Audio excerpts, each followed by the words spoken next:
Urethral structure basically क्या है कि जो पेशाब करने का जो पासेज है, जो हमारे ब्लेडर से बाहर जो पेशाब आता है, वो जो बीच का रास्ता होता है उसको हम लोग यूरेथ्रा के नाम से जानते हैं।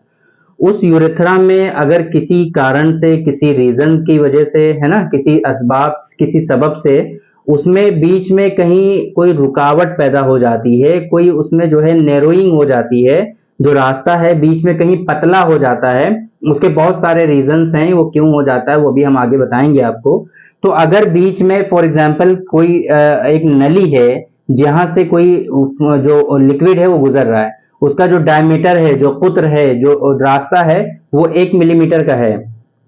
लेकिन कहीं पे आगे चल करके वो नैरो हो जाए। फॉर एग्जाम्पल आपने रोड्स देखी होंगी, काफी चौड़ी होती हैं, लेकिन कहीं पे अगर ब्रिज आता है, कोई पुल आता है, तो वो रास्ता जो है नैरो हो जाता है, फिर आगे चल करके फिर से चौड़ा हो जाता है। यूरेथ्रल स्ट्रक्चर बेसिकली क्या है कि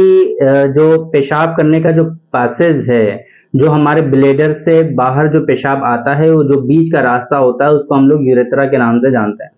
उस यूरेथ्रा में अगर किसी कारण से, किसी रीजन की वजह से, है ना, किसी असबाब, किसी सबब से उसमें बीच में कहीं कोई रुकावट पैदा हो जाती है, कोई उसमें जो है नैरोइंग हो जाती है, जो रास्ता है बीच में कहीं पतला हो जाता है। उसके बहुत सारे रीजंस हैं, वो क्यों हो जाता है वो भी हम आगे बताएंगे आपको। तो अगर बीच में फॉर एग्जांपल कोई एक नली है जहां से कोई जो लिक्विड है वो गुजर रहा है, उसका जो डायमीटर है, जो कुत्र है, जो रास्ता है, वो 1 मिलीमीटर का है,